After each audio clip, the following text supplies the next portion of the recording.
هذه بس اجراءات مهندسه بالكويت. الشكاوى بس المقدمه ضد الاخ محمد الجاسم 34 شكوى، يمكن منهم 30 للشيخ ناصر. انت عمرك دخلت قصر العدل؟ وقعت محضر محاضر التحقيق؟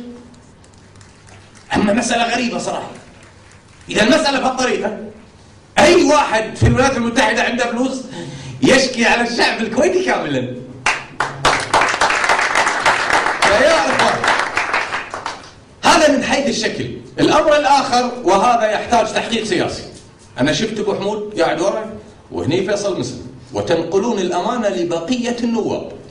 بقيه البصامين فايده؟ خلهم حتى البصامين، شو المشكله؟ بصام نائب يقبضون. لا احنا نبيهم الحين قدام الناس.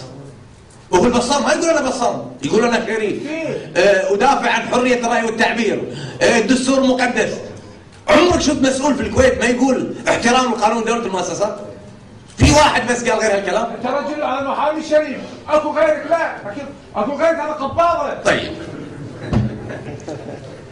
الجانب الاخر بس، وهذه مسألة مهمة، بس لاخواننا المدافعين عن حرية الرأي والتعبير اللي في كل شاردة واردة. انا تذكرت وانا اشوف في النت المرحوم البغدادي، تذكرون لما صدر حكم، بيانات ومظاهرات في الشارع. طيب هم كان حكم قضائي. اشمعنا الان ولا المسألة مرتبطة بالاشخاص؟ يحبسون خالد الفضالة ولا شغل؟ يحبسون علي الراشد لا سمح الله انتحار لا مثلا. احنا ما نتمنى لاخوي علي الراشد لا ومستحيل اصلا. لا لكن ما علي. الطفل المدلل. فمن الناحيه الاجرائيه، وهذه مساله ثانيه، الكلام اللي قيل اليوم على لسان الاخ عبد الله الاحمد، وانا احد الشهود واتمنى اني احضر في النيابه. ما هو مطلوب منكم يا ابو علي انت وابو حمود والقله الشريفه الموجوده في ان تطلبون تحقيق سياسي في هذه المساله. الكلام اللي قاله الاخ عبد الله ممكن من الناحيه السياسيه يعدي، بس من الناحيه القانونيه شيء خطير. اولا الاحكام لا تتلى الا في جلسات علنيه، والنطق في الحكم تسبق مرحله تسمى في القانون بالمداوله، سواء كان القاضي فردا او مجموعه قضاة. والمداوله سريه بقوه القانون، وإفشاء أسرار المداولة أيا كان شكلها يترتب عليه انعدام الحكم. ولذلك ما هو مطلوب يا معالي النائب العام، غفر الله لك، هذه مسألة خطيرة، هذه حقوق لنا مو لك ولا الأخ محمد الجاسم. يحقق في الموضوع، هذه ما فيها غشمرة. الحكم حسب ما قيل في المحضر الساعة 12 و40 دقيقة، الساعة 10 المسجات. شو صار؟ احنا بنعرف. هذه الواقعة إذا تمت صحيحة الحكم منعدم، وهذا كلام القانون، ما جبت شيء من عندي. فيا سمو الرئيس احنا بنطبق القانون اللي حضرتك تتكلم عنه، هذا القانون. ولذلك لحد الآن مظهرين للانعدام شكلا. إجرائيا الشكوى سب والقذف من جرائم الشكوى، والشكوى حتى تتصل فيها النيابة ليست فقط بيانا مكتوبا، مثل ما قلنا يستطيع رئيس الوزراء أن يفوض وكيلا بالخصومة محامي يقدم الشكوى للنائب العام. لحد هني ينتهي دور الأخ عماد السيف. من اللي يحضر يدلي بالشهادة؟ الشاكي، لسبب بسيط أيضا من الناحية القانونية لإخواننا أساتذة القانون الجنائي. لأن الشخص ممكن يشتموني 10، بس لأنها متصلة بالاعتبار الشخصي أشتكي على واحد. تنسب لي 20 عبارة تمثل سب وقذف، وأشتكي بعبارة واحدة، لأنها مسألة تدخل في التقدير الشخصي المباشر للشاكي. هذا مش كلامي، كلام محكمة النقد المصرية.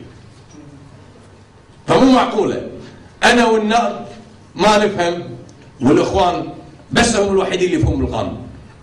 ولذلك ما هو مطلوب أو رسالتي حققوا فيها المسائل. أدعي أمامكم بأن الكلام اللي أقوله مسألة لها أساس فني، كذبوني، قولوا هذا ما يعرف، هاتوا خبراءكم وخلوهم يقعدون. نفس الخبير اللي طلع المرة اللي طافت وقال كيف هذه مو قانون، قول لي ليش يعني كيف.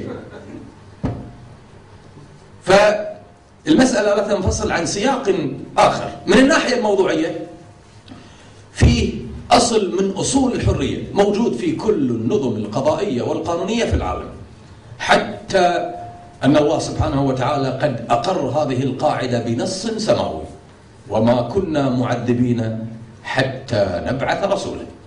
يعني لا جريمة ولا عقوبة إلا بنص. بس للتذكير فقط، اللهم احفظنا. وين أي لا، هذه جريدة القبس، هذا السيد النائب العام حامد العثمان الله يرد سالم. مشروع قانون لمكافحة جرائم الإنترنت إلى مجلس الوزراء قريبا. عندنا نقص تشريعي.